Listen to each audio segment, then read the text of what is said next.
اللہ تعالیٰ فرماتا ہے اور سیدھی سیدھی یعنی سچی بات کہو۔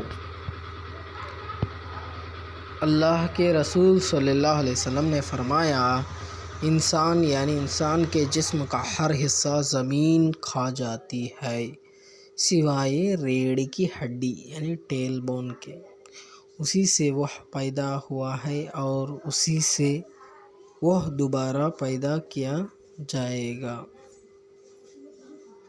اللہ کے رسول صلی اللہ علیہ وسلم نے فرمایا میں دیکھتا ہوں کہ تمہارے گھروں میں فتنے اس طرح گر رہے ہیں جس طرح یعنی بارش کے قطرے گرتے ہیں۔ دعا مانگنے کا طریقہ۔ اللہ کے رسول صلی اللہ علیہ وسلم نے فرمایا جب تم میں سے کوئی دعا کرتے تو پہلے اپنے رب کی تعریف بیان کریں، پھر نبی صلی اللہ علیہ وسلم پر درود بھیجیں، اس کے بعد جو چاہے دعا مانگیں۔ اللہ تعالیٰ فرماتا ہے اور اپنے آپ کو قتل نہ کرو۔ اللہ کے رسول صلی اللہ علیہ وسلم نے فرمایا اللہ تعالیٰ فرماتا ہے میں نے اپنے نیک بندوں کے لیے یعنی جنت میں وہ چیزیں تیار کر رکھی ہیں جنہیں کسی آنکھ نے دیکھا، نہ کسی کان نے سنا اور نہ کسی گمان میں وہ آئی ہے۔ اور جب اللہ تعالیٰ کی آیتیں ان یعنی ایمان والوں کو پڑھ کر سنائی جاتی ہیں تو آیتیں ان کے ایمان کو اور بڑھا دیتی ہیں۔ اللہ کے رسول صلی اللہ علیہ وسلم نے فرمایا لذتوں کو توڑنے والی یعنی موت کو کثرت سے یاد کیا کرو۔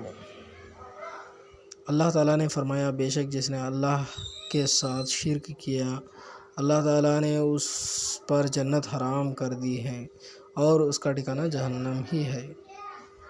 اللہ تعالیٰ نے فرمایا اے انسان اپنے رب کریم کے بارے میں تجھے کس چیز نے دھوکے میں ڈال دیا؟ نماز کسی بھی حال میں معاف نہیں۔ اللہ کے رسول صلی اللہ علیہ وسلم نے فرمایا کھڑے ہو کر نماز پڑھا کرو، اگر اس کی بھی طاقت نہ ہو تو بیٹھ کر، اور اگر اس کی بھی نہ ہو تو پہلو کے بل لیٹ کر پڑھ لو۔ اللہ کے رسول صلی اللہ علیہ وسلم نے فرمایا بے شک اللہ کے نزدیک سب سے بہتر عمل وہ ہے جس پر ہمیشگی کی جائے چاہے کم ہی کیوں نہ ہو۔ اللہ تعالیٰ نے فرمایا بے شک وہی یعنی اللہ پہلی بار پیدا کرتا ہے وہی دوبارہ پیدا کرے گا۔ اللہ کے رسول صلی اللہ علیہ وسلم نے فرمایا مہاجر وہ ہے جو ان کاموں کو چھوڑ دے جن سے اللہ تعالیٰ نے منع فرمایا۔ اللہ تعالیٰ نے فرمایا اور سب سے اچھا نام اللہ تعالیٰ ہی کے لیے ہے، اسے ان ناموں کے ساتھ پکارو۔ اللہ تعالیٰ نے فرمایا میرے بندوں کو خبر دے دو کہ میں بہت ہی بخشنے والا اور بڑے ہی مہربان ہوں، اور ساتھ ہی میرا عذاب بھی دردناک ہے۔ اللہ تعالیٰ نے فرمایا اے ایمان والو اپنے معاہدوں کو پورا کرو۔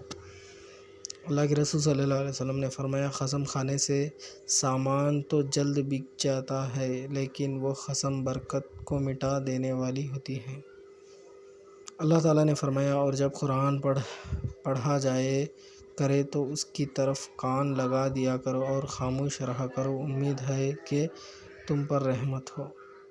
اللہ تعالیٰ نے فرمایا اگر تم بڑے گناہوں سے بچتے رہو گے جس سے تمہیں منع کیا جاتا ہے تو ہم تمہارے چھوٹے گناہ دور کر دیں گے اور عزت اور بزرگی کی جگہ داخل کریں گے۔ اللہ تعالیٰ نے فرمایا اگر ہم انسان کو اپنی کسی نعمت کا ذائقہ چکھا کر پھر اس سے لے لیں تو وہ بہت ہی نا امید اور بڑا ہی ناشکرا بن جاتا ہے۔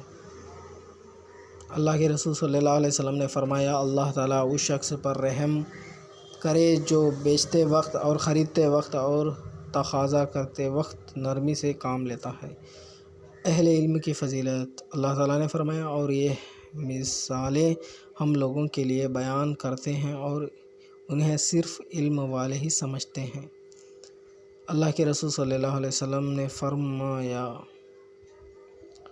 جب تم میں سے کوئی آدمی نماز میں ہو تو اپنی نظر آسمان کی طرف نہ اٹھائے، کہیں ایسا نہ ہو کہ اس کی نظر اچک لی جائے۔ رسول اللہ صلی اللہ علیہ وسلم نے فرمایا، میت کے پیچھے 3 چیزیں ہوتی ہیں، ان میں سے 2 لوٹ آتی ہیں اور ایک ساتھ رہ جاتی ہیں۔ اس کے گھر والے، اس کے مال اور اس کا عمل اس کے پیچھے ہوتے ہیں۔ گھر والے اور مال لوٹ آتے ہیں اور عمل ساتھ رہ جاتا ہے۔ بے حیائی پھیلانے والوں کے لیے دھمکی۔ اللہ تعالیٰ نے فرمایا، جو لوگ مسلمانوں میں بے حیائی پھیلانے کے آرزو مند رہتے ہیں ان کے لیے دنیا اور آخرت میں دردناک عذاب ہے۔ اللہ تعالیٰ نے فرمایا، میرے بندوں کو خبر دے دو کہ میں بہت ہی بخشنے اور بڑے ہی مہربان ہوں، اور ساتھ ہی میرا عذاب بھی دردناک ہے۔ اللہ تعالیٰ نے فرمایا، اور قیامت کے دن تمہیں تمہارے اعمال کا پورا بدلہ مل جائے گا۔ اللہ تعالیٰ نے فرمایا، اور بے شک ہم نے آپ کی طرف روشن دلیل بھیجی ہیں جن کا انکار سوائے بدکاروں کے کوئی نہیں کرتا۔ اللہ تعالیٰ نے فرمایا، جو شخص کسی نیکی یا بھلے کام کی سفارش کرے اسے بھی اس یعنی نیکی کے کچھ حصہ ملے گا۔